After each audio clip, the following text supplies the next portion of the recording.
사도행전 25장 1절에서 5절 말씀을 함께 봉독하시겠습니다. 베스도가 부임한 지 3일 후에 가이사랴에서 예루살렘으로 올라가니 대제사장들과 유대인 중 높은 사람들이 바울을 고소할세 베스도의 호의로 바울을 예루살렘으로 옮기기를 청하니 이는 길에 매복하였다가 그를 죽이고자 함이더라.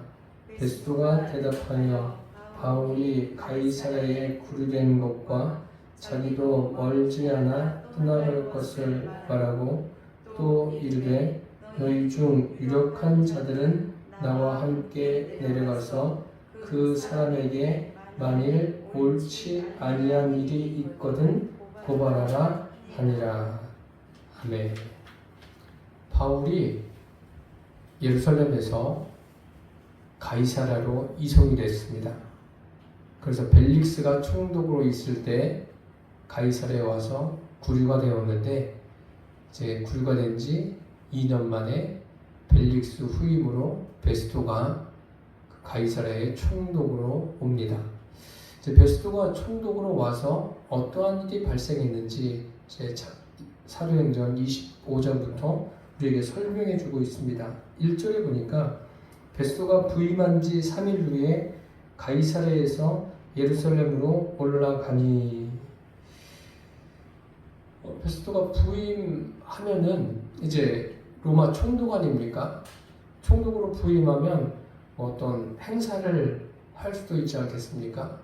그렇게 하다 보면 뭐 일주일 정도야 금방 갈 수 있는데 지금 베스도는 총독으로 부임한 다음에 곧바로 자기가 할 일을 합니다. 그 베스도가 부임한 곳이 가이사랴예요. 거기에는 로마 진영이 있죠.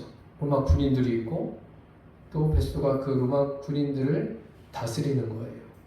그래서 이스라엘이 로마의 식민지로 있으니까 무슨 일이 발생하면 재빠르게 움직여야 되는 곳이 이 가이사랴에 있는 로마 군인들입니다.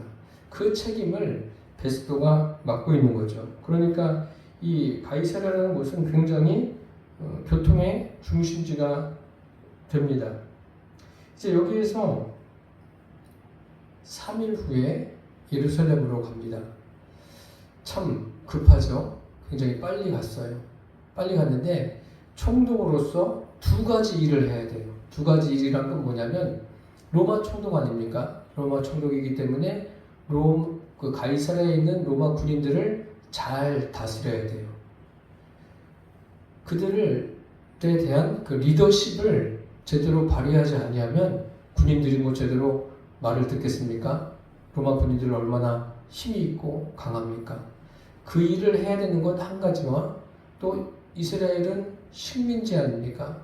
식민지인 그들을 잘 다스려야 돼요. 이 두 가지를 잘 해내지 못하면 이 사람은 총독 자리에서 아마 해임될 겁니다. 그래서 그 일을 하기 위해서 급하게 예루살렘으로 갑니다. 그러니까 여러분 생각해 보세요. 이 두 가지를 한다는 것이 쉬운 일이겠습니까? 굉장히 어려운 거예요. 이 총독의 자리라는 것이 보통 사람은 할 수 있는 곳이 아닙니다. 이중적인 일을 해야 되니까 말입니다.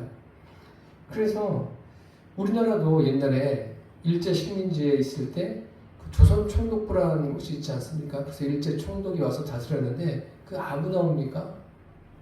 정말 그 일본에서도 꼭 필요하고 또 한국에 와서도 그 식민 국가를 그 국민들을 다스릴 수 있는 그런 역량이 되는 사람을 보내지 않겠습니까? 그래서 조선 총독부에서 이제 있어서 인정을 받으면 일본에 가면 그 총리 대신이 됐다고 하지 않습니까? 그 일제시대 때뿐만 아니라 지금 이 로마 총독도 굉장히 중요한 위치예요. 지금 이 사람이 부임을 하자마자 3일 만에 예루살렘으로 갔다는 것은 굉장히 중요한 의미를 우리에게 보여주고 있어요. 그 의미가 뭔가 이제 하나 둘 살펴보겠습니다. 2절에 보니까 대제사장들과 유대인 중 높은 사람들이 바울을 고소할세. 이제 새로 부임한 총독이 예루살렘에 갔어요. 그럼 일반적으로 총독이 새로 부임해서 그 피지배 민족의 지도자들에게 갔습니다. 그럼 그 지도자들은 이 총독을 어떻게 대할까요? 일단 그 급진이 맞아야죠. 어쨌든 좋든 싫든 그 사람들이 주권을 가지고 있으니까. 그러면은 함께 식사를 한다든지 골치 아픈 일들은 먼저 꺼내지 않는 것이 일례가 되지 않겠습니까?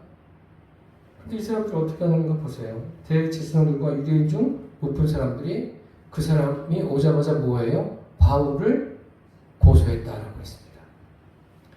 아주 중대한 문제예요. 이 바울의 문제가, 바울이 지금 가이사랴에 구류되어 있는데 그 문제가 이 유대인들에게도 중요한 문제고 지금 새로 부임한 베스도에게도 중요한 문제예요. 아주 중대한 문제입니다. 이것을 어떻게 할 것인가? 지금 이것을 잘못 해결하면 유대인들이 반기를 들고 저항할지도 몰라요. 충분히 그럴 수 있죠.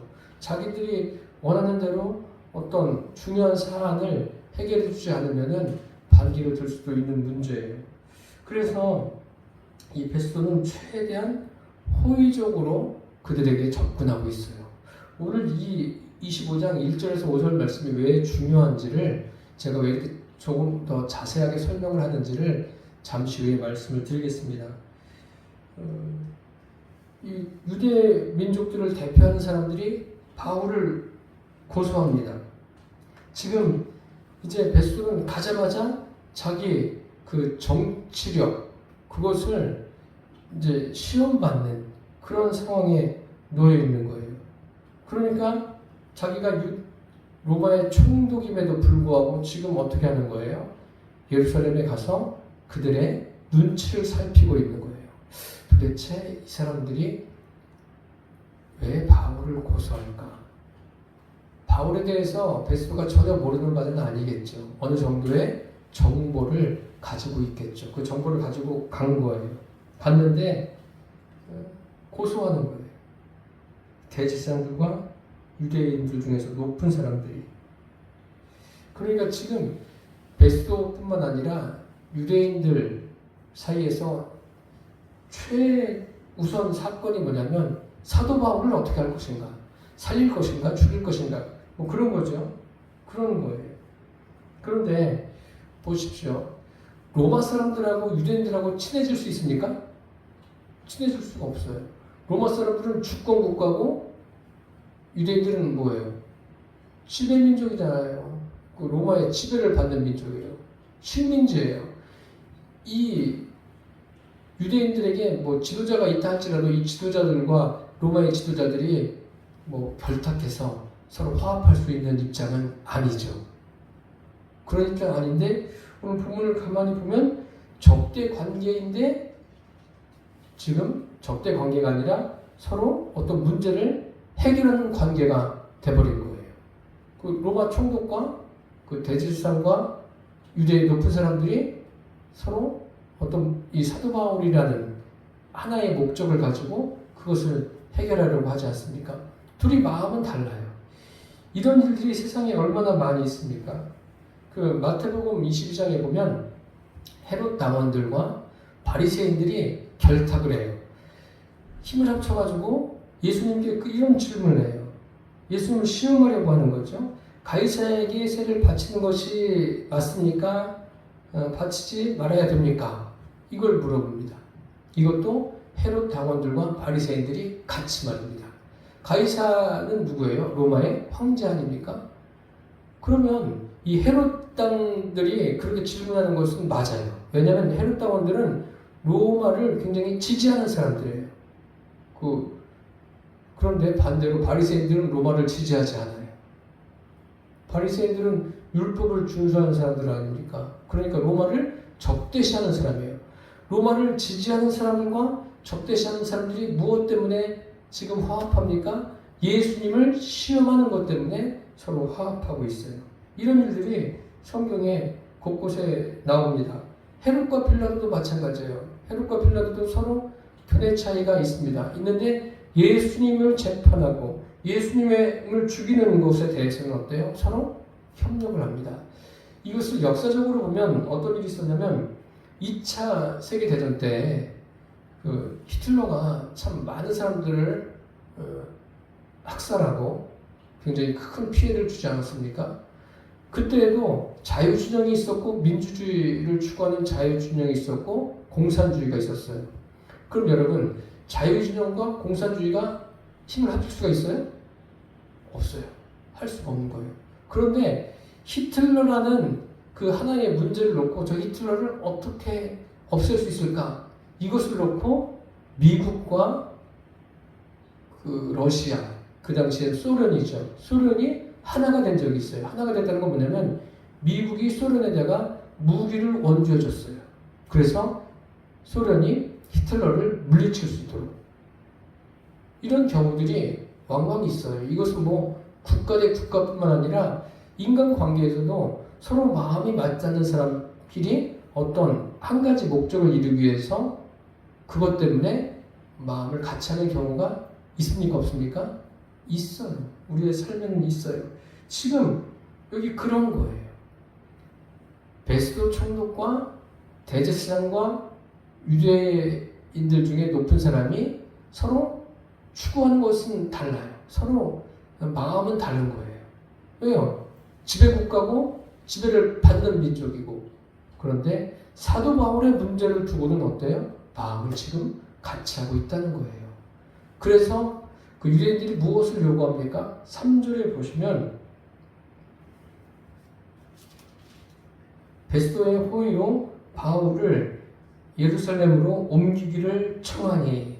바울이 지금 어디에 있다고 했어요? 가이사랴에 있은 지 2년 됐어요. 그를 다시 예루살렘으로 데려오기를 청한 거예요. 이게 짧지만요. 베스도가 이 이야기를 듣고 그래, 그걸 원합니까? 내가 바울을 당장에 데려오겠습니다. 이렇게 되면 어떻게 될까요? 이렇게 되면은 베스도의 총독 자리는 끝난 거예요. 총독의 생명은 끝난 거예요. 그의 정치력도 끝난 거예요. 그러면 이 사람은 뭐 어떤 지도자 그런 것도 아니에요. 바로 들어주면 베스도의 위치가 그냥 유명무실해지는 겁니다. 그런데 여기 계속 보십시오. 베스도의 호의로 바울을 예루살렘으로 옮기기를 청하는 이유가 뭐예요? 이는 길에 매복하였다가 그를 죽이고자 함이더라. 지금 베스도는 그들의 마음을 알아요. 바울을 죽이려고 하는구나.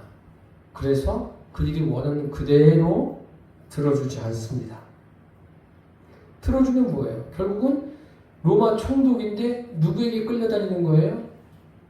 이스라엘 사람들에게, 대제사장과 유대의 높은 사람들에게 끌려다니는 총독이 돼버리는 거예요. 그럼 그곳에서 제대로 정치를 할 수 있겠습니까? 못하는 거예요. 그럼 계속 끌려다녀야 되는 거예요.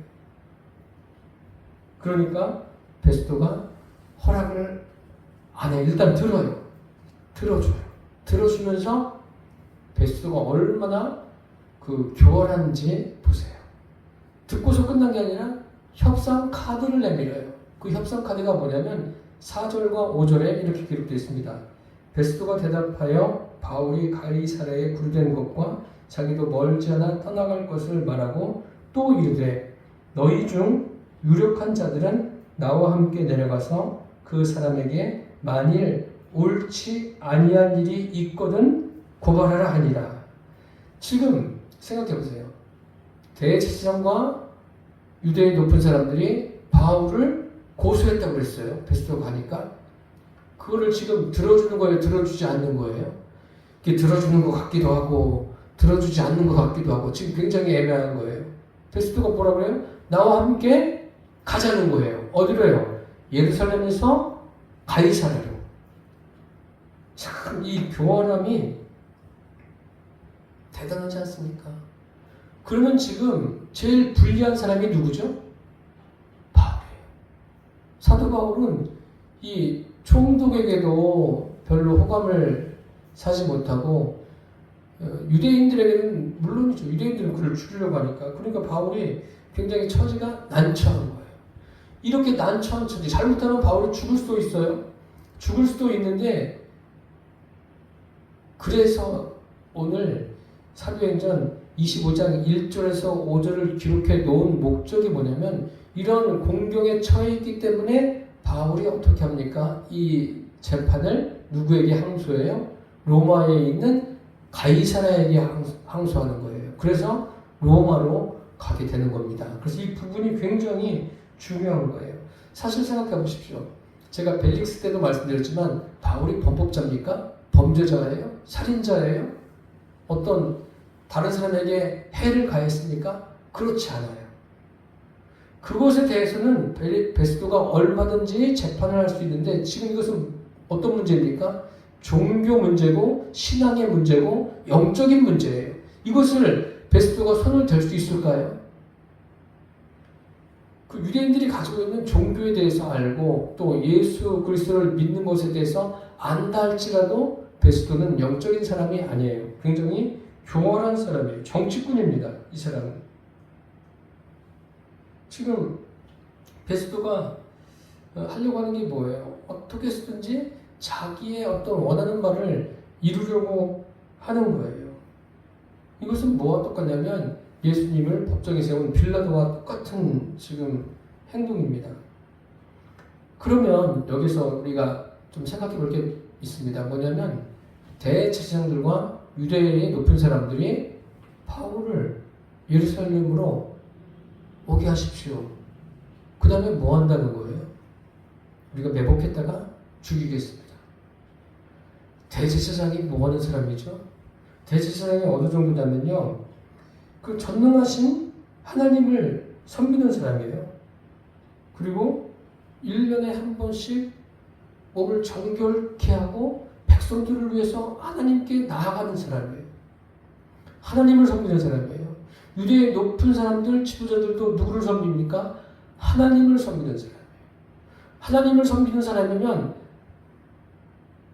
행동을 어떻게 해야 돼요? 하나님이 원하심을 따라서 행동해야 맞지 않습니까? 그런데 그렇게 하지 않아요.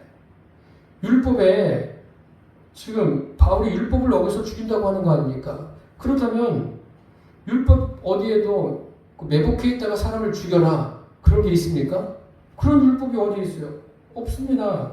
최소한 두세 사람의 증인이 있어야 돼요. 그리고 증인 앞에서 정당한 판결을 받을 수 있도록 율법에 기록되어 있는데 이 대제사장과 유대의 높은 사람들은 이 율법을 어겨가면서 바울을 죽이려고 하는 거예요. 그러니까 굉장히 못됐죠. 뭐가 못됐냐면 누구의 이름으로요?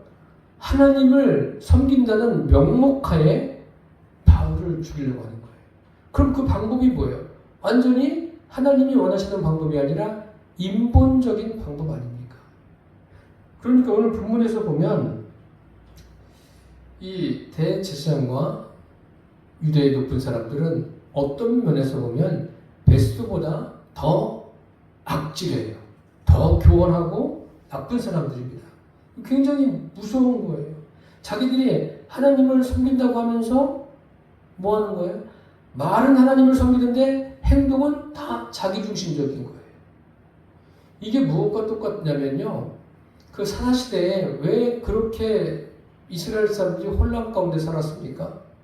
하나님이 사사를 세워주고 그들에게 그 참으로 행복하게 살 수 있는 길을 열어주셨음에도 불구하고 왜 사사시대가 200년간 지속되었는데 왜 그렇게 혼란 가운데 지냈습니까? 모두가 각각 자기 소견에 옳은 대로 행했기 때문에 그렇습니다. 지금 여기 대제사장과 유대의 높은 사람들이 그런 거예요. 자기 소견에 옳은 대로 행하고 있는 거예요. 하나님을 섬긴다고 말은 해요. 말은 하는데 그 삶을 살아가는 방식들이 뭐예요? 인본적인 것들이 굉장히 강한 거예요. 인본적인 것으로 지금 사도 바울을 해결하려고 하는 거예요. 죽이려고 하는 거 아닙니까? 참 어떻게 죽이려고 해요? 이 베스도의 마음만 사면, 베스도의 마음만 빼앗으면 된다는 거죠. 그 베스도도 무엇을 제안합니까? 나와 함께 가자. 여러분, 현재 재판에서도 한번 생각해 보세요. 판사와 원고가 함께 지낼 수 있습니까? 아니에요. 서로 함께 지내면 안 되죠. 지금 그런 거니까 재판을 해야 될 사람이 베스도고, 그 재판을 베스도가 뭐라고 이야기해요? 대제사장, 고소하는 사람들, 그 원고에게 뭐라고 말합니까? 나와 함께 가자는 거예요. 아, 참, 이거 굉장히 교활한 거죠. 나와 함께 내려가서 그 사람에게 만일 옳지 않은 일이 있거든 고발해라. 그러니까 대제사장이나 유대의 높은 사람보다 베스도가 뭐예요? 한 수 위에 있는 사람이에요. 지금 고소하지 않습니까? 만나자마자 고소했어요? 아, 그렇습니까? 그럼 나와 함께 가서 뭐예요? 네, 옳지 아니한 일이 있거든 고발하라.